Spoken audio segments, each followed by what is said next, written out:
Ito ho palang area na nasasakupan ng Pilipinas sa itaas ng Luzon. Ano ho, yung tinatawag po na Luzon Strait. Nakikita ninyo, nasa Google Map po tayo mga kaistorya. Matagal na ho palang umaaligid dyan ang China. Matagal na po nila yang tinatarget. Ang plano ho pala dyan ng China mga kaistorya, kung hindi man nila yan makontrol, kumbaga mapagbawalan nila, makagawa sila ng paraan na hindi magkaroon ng access dyan ang Amerika, dahil ho mga kaistorya, ang seguridad ng bansang China at maging po ang kanilang trade, komersyo, ekonomiya, nakasalalay po dyan sa West Philippine Sea. Ito pang isa na malaking bagay dyan mga kaistorya, kaya nga sabi ko critical, delikado mga kaistorya, na kung sakali ho na yan ho ay tuluyang makontrol ng China, mapapadali po, mapapabilis po ang pagsakop, pagkontrol ng China sa Taiwan at sa Pilipinas. Ito hong Luzon Strait mga kaistorya, yan ho ay nasa may Batanes. Talaga hong yan ay sakop na sakop ng Pilipinas. Pag binanggit po mga kaistorya na Luzon Strait, papasok din sa isipan ng tao na may alam sa geopolitics. Iyon pong tinatawag po na Bashi Channel. Halos iisa lang kasi yan Pero kung ang babasihan ho natin mga kaistorya, itong Google Map, ang Bashi Channel po ay nandito pa banda sa may Taiwan, sa may Orchid Island po ng Taiwan. Ito yung Orchid Island Ayan yan po. Nandiyan ang Bashi Channel at ito naman ang Luzon Strait. Alam niyo ho ba mga kaistorya, dito po sa may Bashi Channel, dito sa may Luzon Strait, ang sabi po mga kaistorya sa balita ng mga eksperto, nakakapaglabas-pasok pala dyan ang mga submarine ng China nang hindi na-detect, hindi po namamalayan. Ito po ang high ko, nandyan po ang Hainan kung hindi ako nagkakamali. May naval base po dyan ang China, at ito po dito sila lumulusot yung kanila pong mga naval fleet, pati na nga ho yung kanilang Shandong, yung bagong aircraft carrier fleet nila, dyan dumaan, papunta po dito sa labas, sa may Taiwan. Napakahalagang access po yan mga kaistorya ng China, para po maharangan nila ang puwersa ng Amerika just in case of war. Totoo yun mga kaistorya. Alam nyo naman na sa panahon po ng digmaan, isa po sa napakahalagang asset ng Air Force ng Armed Force ng isang bansa ay ang kanilang naval force. Totoo yun mga kaistorya. Kaya nga po ito, lagi po sila ditong may presensya sa lugar po na ito. Luzon Strait ang pinag-uusapan natin teritoryo natin mga kaistorya. Kung natatandaan po ninyo, noong panahon po ni Tatay Diggs ay nagkaroon po ng sabi ay deal, na balita nga po yun at nag-react pa doon si Enrile, mga kaistorya. Nabalitaan po natin na ang Fugue Island pala ay nagkaroon ng deal para gawin pong smart city ito ng China, mga Chinese po na negosyante. Kung nagkataon mga kaistorya at nagtagumpay yun, ano kayang mangyayari? Mapapalis pa natin kaya sila? Nakakasigurado kaya tayo na negosyo lang talaga ang habol ng China? Nakakasiguro kaya tayo mga kaistorya na hindi military purpose? Papaano na lang pala kung military purpose? Kung nagkaroon na sila dyan ng istruktura, na kung mayroon na silang mihuras dyan, mapapalis pa ba natin sila? Palagay ko hindi na. Yun nga mga teritoryo natin dito sa West Philippine Sea na nasakop po ng China. Napapaalis pa ba natin sila? Hindi na. Kaya nga po mga kaistorya, tama talaga ang desisyon po ng Pangulong Bongbong Marcos Jr. Na papasukin dito ang EDCA. Kasi malaki ang ambisyon po nito ni China, hindi lang po West Philippines, hindi lang usapin ito ng Taiwan. Mga kaistorya, kung babasihan may galawan ng China, huwag tayong magbulahan para doon sa mga pro-China dyan. Huwag tayong magbulahan. Ang tinutumbok ng galawan ng China, yung binabanggit natin ngayon dito sa discussion po natin mga kaistorya. Ipapakita ko sa inyo ang mga referensya mamaya. Ito, unahin natin dito. Itong isa na ito. Dito pa lang sa title, Asia Times. Strategic value of Luzon Strait must not be overlooked. Diyan pa lang nakakabahala na. Ito pang isa. Anong sabi dito?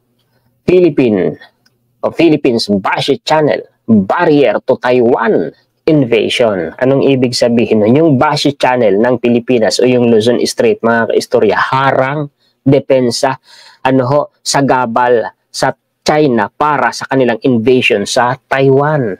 Hindi mo pwede talagang sabihin, mga kaistorya, na hindi damay ang Pilipinas kung sakaling i-invade ng China ang Taiwan. Kasi nga ito, sa title pa lang, yung Bashi Channel, yung Luzon Strait.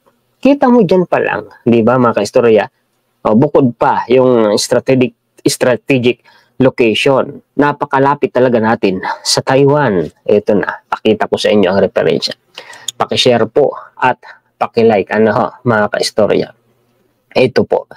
Strategic value of Luzon Strait must not be overlooked. The strait, in particular the Bashi Channel, has become integrated into the nuclear strategies of both the US and China. May binabanggit na nuclear, nuclear strategies. Pag sinabi mong nuclear, high level of na yan, mga kaistorya, high level of high-tech weapon na po yan.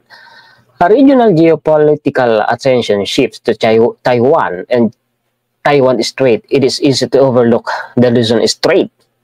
Yet, it is perhaps the most important strategic strait providing exit. Tingnan niyo po ang mga terminong ito, Yet, it is perhaps the most important strategic strait providing exit and entrance to the South China Sea. Moreover, it is the increasing focus of competing US and China intelligence, surveillance, and reconnaissance. Yun pong binabanggit dyan. Tandaan nyo po ito, mga kaistorya, itong ISR na ito, kasi maraming beses po itong mababanggit mamaya. Yan po yung intelligence, surveillance, and reconnaissance. Military activities po yan. Mga kaistorya, ang sabi dito, ito anyang Luzon Strait o itong Bashi Channel, ito umano ay isang importanteng lokasyon, importanteng area para makapaglabas-pasok sa South China Sea. Balikan po natin, mga kaistorya, yung Google Earth. Ayan, ito yun. Hindi lang siya importanteng area para makapaglabas-pasok papunta dito sa South China Sea, kundi para rin sa kabaliktaran makapaglabas-pasok papunta sa West Philippine Sea. Itong West Philippine Sea, mga kaistorya, importanteng magkaroon po ng control, presensya ang China dito kung sakali in case of war para po maharangan nila ang puwersa po ng Amerika. Ganun po yun. Ang totoo, mga kaistorya, sa Solomon Islands, dito sa may Australia, dito banda, nagkaroon na po ng, kung di ako nagkakamali, security pact o kasunduan po ang gobyerno ng China at ng Solomon Islands na magkakaroon sila ng military base sa Solomon Island. West Philippines na po yun, West Pacific na po yun, mga kaistorya. Isipin nyo, isipin nyo, talaga hong may plano na malaki itong si China, kasi hanggang sa West Pacific, nandun na sila hanggang sa Solomon Island Di ho ba? Tapos nandito ang kanilang military base. Alam niyo ba itong silbi nitong naval base nila dito? Deterrence po yun. Nandyan po, mga kaistorya, yung kanilang mga high-tech na submarine. Ang sabi, naglalabas-pasok po dito sa Luzon Strait, dito sa may Bashi Channel. Balik tayo dito sa atin pong referensya.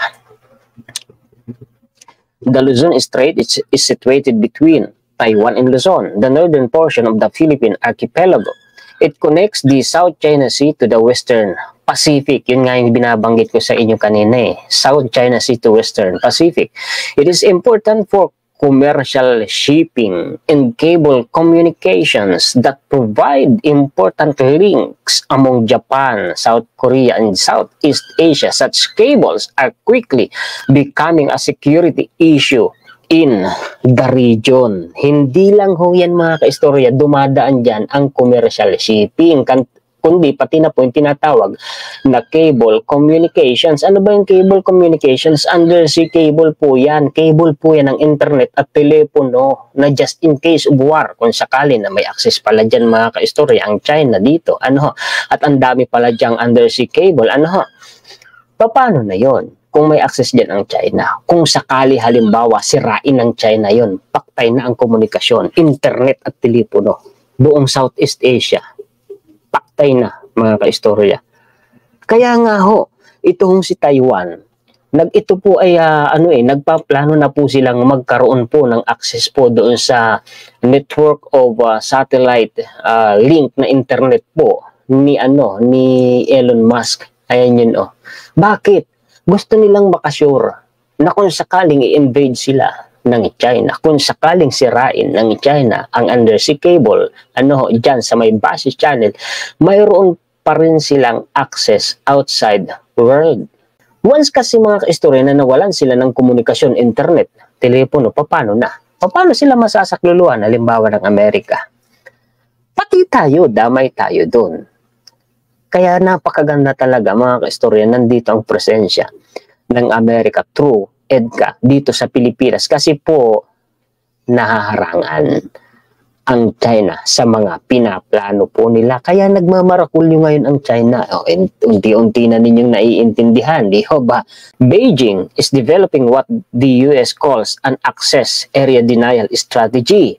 Yung pagbabawalan mo, pipigilan mo. Halimbawa, si China, pipigilan niyang magkaroon ng presensya si Amerika dyan sa may Luzon Strait. Ganun din naman si Amerika, pipigilan niya na magkaroon ng presensya o access si China dyan sa Luzon Strait. Bakit? Designed to control China's near seas, particularly the South China Sea, and to prevent access by the US military assets in the event of conflict. Pag sinabi mong conflict, yung worst scenario is war.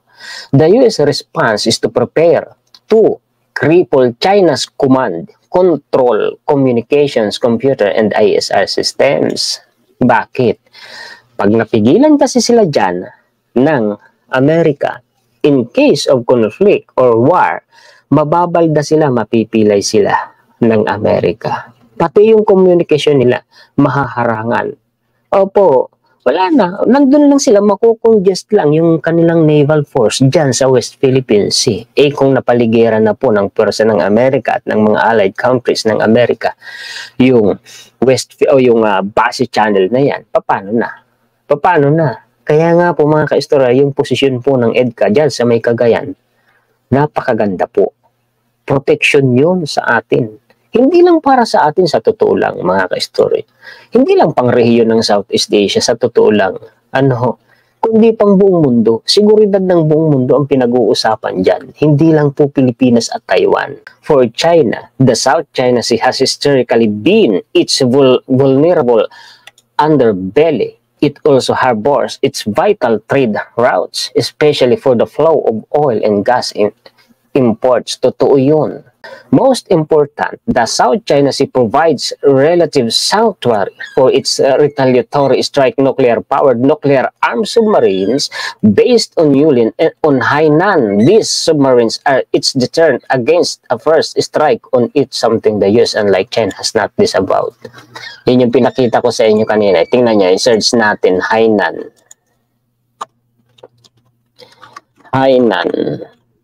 Ayan o, naval.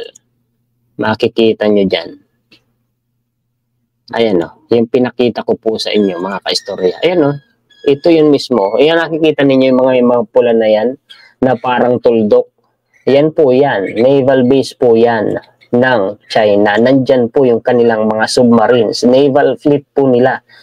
Nandyan. Sinasabi ko sa inyo the US wants to deny China this sanctuary. Yung sanctuary, palagay ko buong West Philippine Sea at saka yung dyan sa may base channel papalabas ng West Philippine Sea. Bakit? Na nga, pinaliwanag ko sa inyo kanina.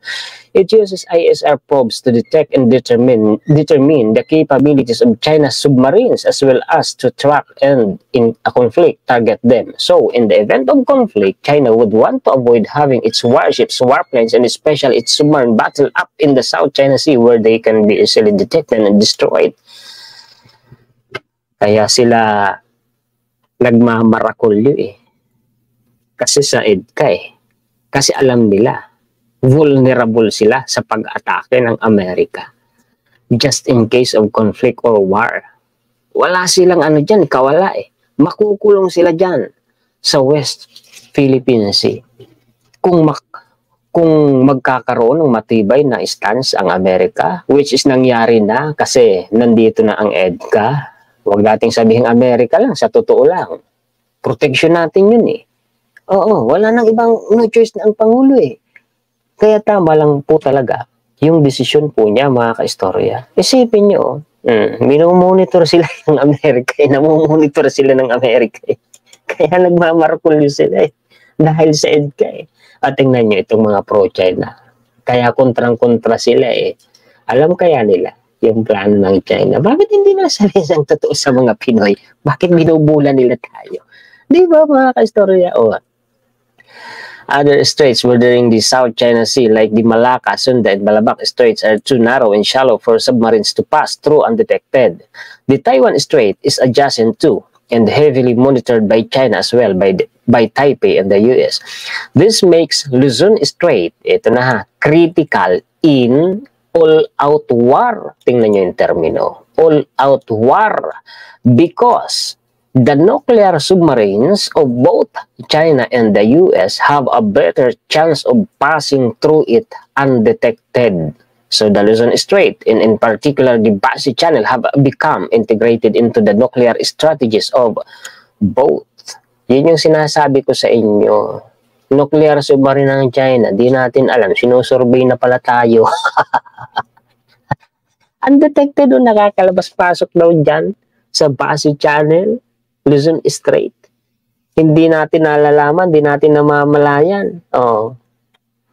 The strait is about 250 kilometers wide, malawak-lawak din, and contains the Philippine Island group of Batanes and Babuyan. Yan yung pinakita ko sa inyo kanina Batanes and Babuyan. Ayan yun Ito yun Ayan yun, Batanes, ayan Yan po yun, mga kaistorya.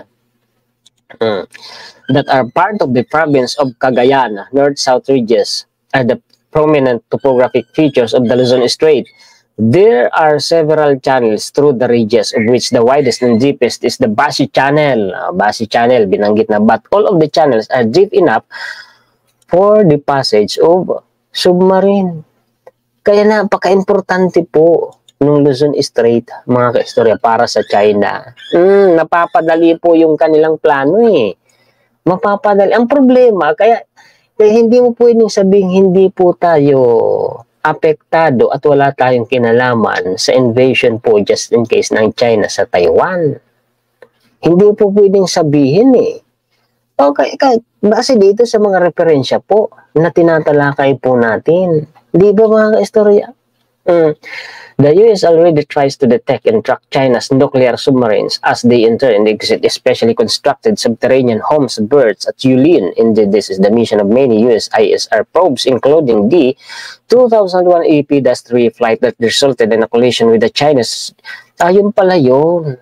Nagre-reconnaissance pala, nagsusurveillance pala talaga ang Amerika. So yun pala ang purpose, kaya sila nagpapalipad dyan ng mga eroplano po nila. Minomonitor pala nila yung mga submarines po ng China, yung capability ng naval force po nila. So to complete its ISR net that encloses the South China Sea, the US wants to military and intelligence control there to put a stopper in the Luzon Strait. The Basi Channel is the main focus. The US frequently sends anti-submarine maritime patrols and PDAS-8 IRS planes over the strait to detect any submarine using it. Yun pa, may stopper na talaga kasi nandito na po ang EDCA sa Pilipinas. Paano na yon? O di anong nangyari ngayon, mga kaistorya? Pornada ang ambisyon po ni China dahil po dito, mga kaistorya, sa EDCA. Monitoring and control of the Luzon Strait may be one purpose of the new US access to 2 military bases in Cagayan. Ayan na, province, binanggit na. Yung sinabi ko kanina, mga kaistorya. Adjacent to the strait, this may well mark the beginning of or intensification of a contested military focus on it. Indeed, it may soon rank with the Malacca and Taiwan Strait as tinderboxes for conflict. Ito. Ano pang sabi dito? Philippine Basi Channel barrier to Taiwan invasion. Ito published on May 3, 2023. The Philippines Basi Channel has become a significant concern for China as the recent establishment of US bases in the Philippines has left them vulnerable to attack due to the lack of strategic space. Yun na nga Yun na nga yung pinapaliwanag ko kanina pa. Vulnerable na ang China. Kaya nanggagalaiti sila Kaya lahat ng paraan ginagawa po nila mga ka-istorya Bakit vulnerable na sila? Delikado yung kalagayan nila. Kasi po mga ka-istorya, sa military base ng Amerika na nandito ngayon sa Pilipinas. Baka sabihin naman dahil sa EDCA malalagay tayo sa alanganin. Gigirahin tayo. Baliktad. Binubulang mga Pilipino, baliktad po. Kung wala po ang military base po ng Amerika dito sa Pilipinas, mas mapapadali po ang pagkamkam ng China sa mga teritoryo natin at mas mapapadali ang kanilang invasion sa Taiwan. And after that, may possibility kasi. Malaki ang posibilidad After that, mga kaistorya, mapapadali din nasakupin nila ang Pilipinas. Wala tayong protection Wala naman tayong kakayahang ipagtanggol ang sarili natin sa isang superpower country na kagaya ng China. Totoo yan, aminin natin. Masakit man ang katotohanan, pero totoo. Diba, mga kaistorya? Major Chinese cities are now within 600 miles of a potential attack, greatly reducing China's control over the South China Sea. Anong ibig sabihin po nun? Yung attack na yon mga kaistorya. Eto kahit hindi po mga kaistorya maglagay ng nuclear facility ang Amerika dito sa Pilipinas, ang tinutukoy natin nuclear arm facility kahit hindi sila maglagay noon dito sa Pilipinas, yung Tomahawk missile po, medium range subsupersonic missile, nuclear capable po yun nuclear capable po na subsonic missile ng Amerika. Yun po ay pwedeng ikarga sa submarine po ng Amerika. Ang totoo po, meron pong nuclear arm ang submarine ng Amerika, yung Tomahawk. Kahit hindi na po sila dumaong pa sa Pilipinas, doon lang sila sa may gilid po ng Taiwan Strait, sa labas po. Diyan sa may West Pacific. Doon lang sila, kahit hindi na sila pumasok sa West Philippine Sea. Doon lang, pwede na po nilang pasabugin ang mainland ng China. Ganun po yun. Yung sinasabi dyan, mga kaistorya, niresearch ko na po yan. The Basi Channel is critical choke point that allows the connection between China's shores and the open ocean, making it essential for China to maintain control over the area to ensure its strategic space and maritime border security. Totoo po yun, mga kaistorya. Ito pa yung tungkol sa internet, submarine cable na sinasabi ko sa inyo kanina, ito anong sabi dito? The channel is important for China's strategic projection and serves as a major conduit for global data traffic. Internet po yun, with 97 to 99% of all data traffic passing through the submarine cable network. Doon po yun sa Basi Channel, sa itaas po ng Luzon, sa may Luzon Strait po, doon po sa may Batanes. For China, controlling the Basi Channel in the Philippines, eto is essential in maintaining control over the main door from the Pacific Ocean into the South China Sea. Ito na yung sinasabi ko sa inyo na talagang mga kaistorya, malaki ang posibilidad na tayo po ay sakupin, kontrolin ng China. Binanggit na nga dito Ito po, basahin ko ulit for China. China daw. Controlling, controlling the Basi Channel lang ba? And the Philippines is essential in maintaining control over the main door from the Pacific Ocean into the South China Sea. Anong ibig sabihin noon? Napaka-importante daw sa China na makontrol nila ang Basi Channel at ang Pilipinas para magkaroon sila, mga kaistorya, ng malayang access, makapaglabas-pasok papunta sa Pacific Ocean at pabalik sa South China Sea. Ayun na, binanggit na. Tayo ang vulnerable, mga kaistorya, sa pag-atake at pananakop ng China kung wala ang EDCA. Kaya nga binabaliktad po ng mga pro-China kaya sabi ko sa inyo, huwag kayong basta-basta maniniwala sa mga yan. Kasi kung magre-research po talaga kayo, Ang dami po mga kaistoryang matitibay na referensya na magpapatunay na malaki ang posibilidad na tayo kukontrolin. Malaki ang posibilidad na tayo sakupin ng China, hindi lang Taiwan. If China loses control over these areas, anong sabi? It would greatly shift the balance of power in the region and put the majority of the Chinese population and industries at risk of being within Tomahawk range. Yan yung binabanggit ko sa inyo kanina, yung Tomahawk missile. Delikado talaga sila, mga kaistorya. Kaya, todo effort si China ngayon para magkaroon sila ng malakas na presensya at kung maaari ay control dyan sa Basi Channel o sa Luzon Strait. The Basi Channel, eto na, binanggit na naman. The Basi Channel serves as a primary bottleneck for data transmission between Asia and North America, making it crucial for China's strategic projection and the global economy. Binanggit na naman, submarine cable. Kaya nga sabi ko sa inyo hindi lang po dahil yan po ay gate, di lang po dahil yan ay barrier, kundi po yung mga submarine cable nandyan hanggang 97% nakalatag sa ilalim po ng dagat dyan sa Luzon Strait, sa Basi Channel. Kaya napaka-importante po ng lugar na yan na once na kontrol yan ng China, paktay na. Paktay na, tapos ang maliligayang araw ni Juan de la Cruz. Wala na, susunod na tayo sa batas ng Chinese.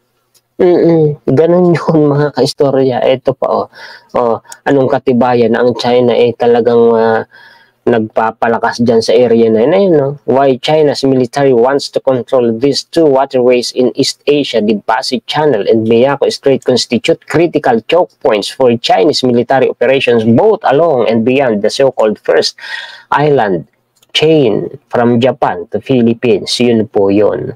Ayan nagpapalipad sila dyan ng eroplano nila, nagpapalayag sila dyan ng kanilang aircraft carrier. China conducts military drills involving long-range bombers near Taiwan, Japan. Chinese military aircraft flew over the Basi Channel and Miyako Strait on April 15 as part of military exercise. Ito po ay 2019. Yan yung sinasabi ko sa inyo. Tagal na nilang inaano yan. Tagal na nilang tinatarget yan, mga kaistorya. Kung hindi man nila makontrol, ang purpose man lang nila mga kaistorya, ma-deny nila ang access ng Amerika. Mapigilan nila na magkaroon po ng access dyan ang Amerika. Ang kaso di sila nagtagumpay.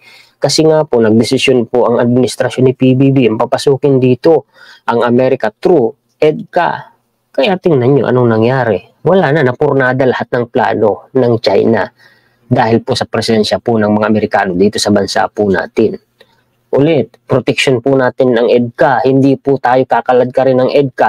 Dahil po yan hindi baliktad yung sinasabi na dahil sa EDCA, kakalad ka rin tayo sa giyera. Mali, baliktad po. Baliktad. Gaya ng pinaliwanag ko na sa inyo kanina pa, mga kaistorya. Ito, yung underwater cable. Anong sabi dito?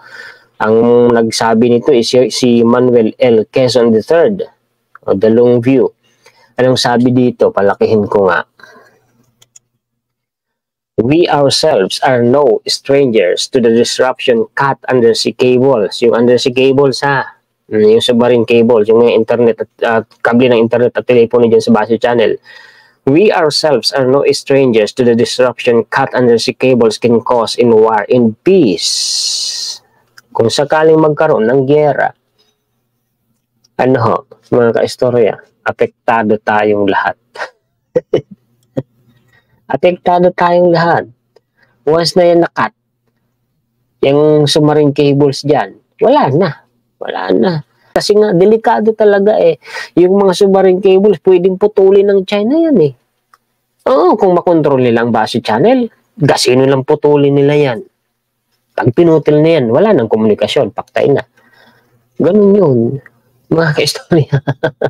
Paki-share po at paki-like Kaya po, mga kaistorya, huwag kayong basta-basta maniniwala dito sa mga pro-China. Naku po, mga kaistorya, base dito sa mga pinakita ko sa inyong referensya. malaki ang posibilidad na hindi lang Taiwan ang kukontrolin at sasakupin po ng China. Yun ang aking ano dyan eh. Yun ang aking pagkakaintindi, yun ang aking palagay dyan, base po sa mga nabasa natin na referensya. Muli ako po si Juan Historiador, ang tagakwento ng totoong istorya ng kasaysayan na nagmamalasakit sa kapwa ko Pilipino at nagmamahal sa bayang ito ang bansang Pilipinas.